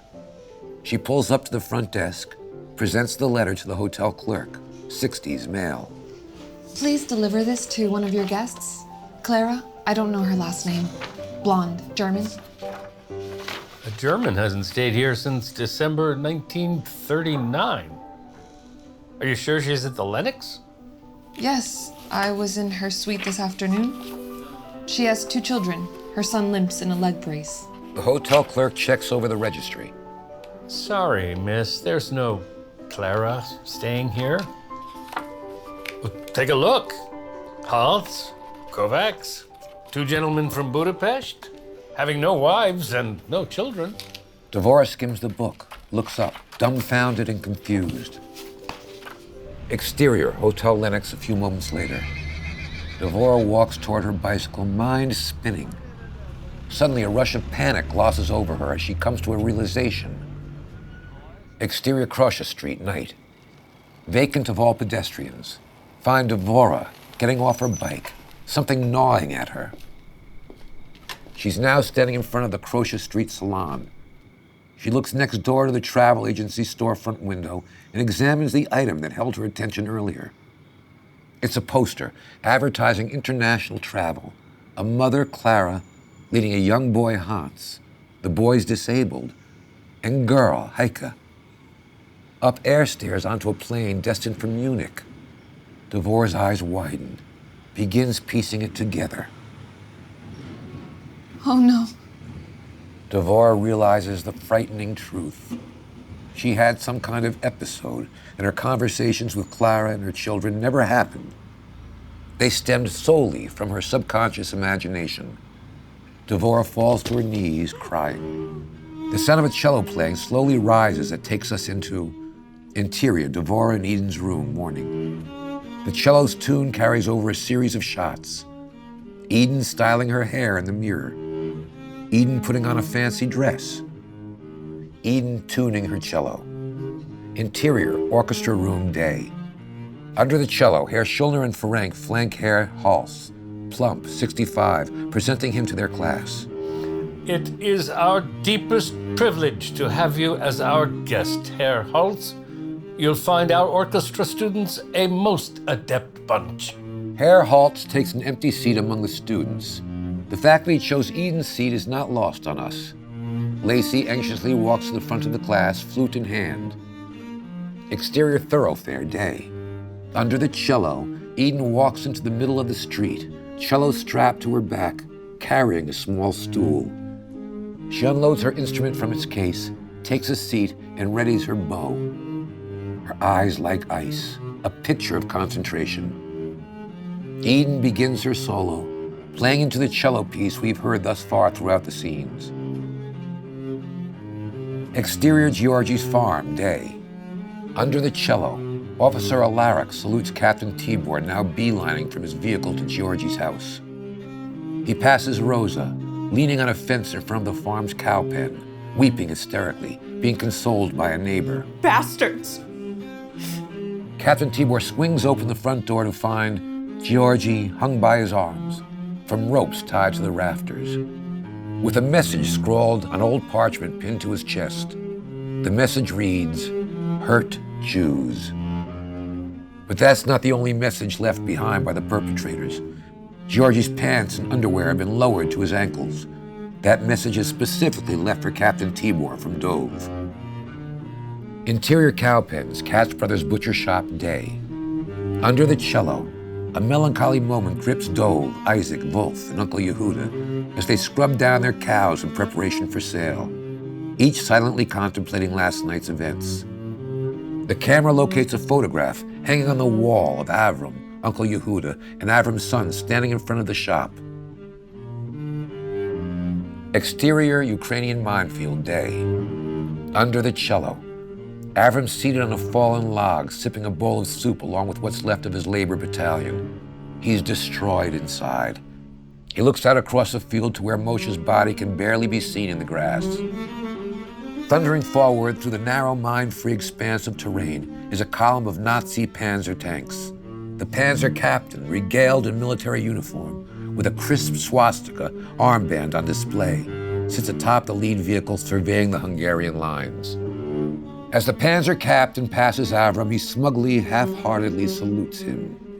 AVRUM stares blankly in return, spilling his soup on the ground, appetite lost. While the Nazi war machine of Army Group South rolls on, AVRUM looks into the forest, more specifically to the anointed area where he saw the antelope. The antelope has long since fled, but AVRUM considers the forest itself. He considers his distance from it. He considers his distance from the regiment commander. In AVRUM's eyes, we see a plan forming, a plan to escape. Interior orchestra room, day. Under the cello, Lacey completes her flute solo. Herr Holtz glares, unimpressed. However, his disappointment soon fades as he hears the pluming of a melody that does impress. Out the window, he spots Eden concerting in the street. Exterior thoroughfare, day. Under the cello, Herr Holtz, Herr Schulner, and FERENC navigate themselves through a gathered crowd of bystanders to find Eden feverishly drawing and slicing her bow across the cello strings. Herr Holtz studies the tranquility of her motion, the sound of her play. This is the artistry he's been looking for. Lacey, Miklos, and the rest of the orchestra students now arrive. Lacey's blood boils. Eden's flawless performance plus an enthusiastic grin from Herr Holtz further fuels her jealousy. So much so, she picks up a clump of mud from the street and tosses it at Eden, striking her in the face. Eden stops playing for a moment, but then continues on. She won't be stopped. Miklos and the other children follow suit, balling up clumps of mud and heaving them at Eden. Mud bombs splatter her face, arms, and cello, but she remains undeterred. Shrugging off all detractors, she glances at FERENC, who can barely meet her gaze. Lesson learned. Exterior, Katz Brothers Butcher Shop, day. Under the cello, Dove, Isaac, and Wolf, along with Uncle YEHUDA, lock up the store, hop in their truck, and drive off. Find Captain TIBOR staking out the butcher shop from his car parked in a nearby alley. Interior, Katz Brothers Butcher Shop, day. Captain TIBOR shatters the glass door with a fireman's axe. He steps into the shop, raises the axe, destruction on his mind. Glass jars of pickles, the meat scale smashed. Then he spots the door to the slaughterhouse cow pens. Interior cow pens, continuous. TIBOR steps in. Axe, cows. We know what comes next. As he raises the axe, the photo of AVRUM and his sons on the wall catches his eye, stirring a memory. Flashback to a long dining room table, the seats filled with children of varying ages, 6 to 18. At the table's head stands a rough and tough fellow, 55, TIBOR's father. Key on a boy we can assume is TIBOR, 12, deep blue eyes, listening closely. The fact is, Jews are born of a low cultural level. They impersonate normal citizens, but their genetic deformities make them visibly and scientifically inferior. They're comparable to rats. They infest the society, bringing disease like typhus and cholera. Back to TIBOR as he swings his axe down, cleaving into a cow's neck. The animal crumbles to the floor. Then TIBOR maniacally hacks away at the rest of the cows, slaughtering the lot. Blood splatters on the walls, floor, and TIBOR himself. But something other than anti-Semitism is provoking this level of violence. The memory goes deeper. Resume flashback to TIBOR's father. Morally, the Jew is prone to hoarding his money on behalf of the communist banking consortium. TIBOR, listen carefully. These things I've said are what the world believes about our people. Jewish people. Fuck. Captain TIBOR is Jewish. Resume on Captain TIBOR, standing in a pool of cow blood. He runs his index finger along the puddle, then scrawls out a message on the wall. Killers, accompanied by a Jewish star. Interior thoroughfare, day. Under the cello. Mud is still being hurled at Eden as she continues to play. When her solo reaches its crescendo, the mud projectiles become few and far between until stopping altogether. Perhaps the student's arms grew tired. Perhaps she's won them over. Or perhaps they realize this is a battle of wills they can never win. After Eden thunderously bows the last chord, the crowd of onlookers remains silent. No one dares move a muscle. Herr Schulner, FERENC, Herr Holtz, and Lacey, all frozen, watch as Eden stands hauntingly over her cello, head to toe drenched in mud. She's no longer a girl. She's a symbol. A powerful display of strength, courage, and defiance. End of story.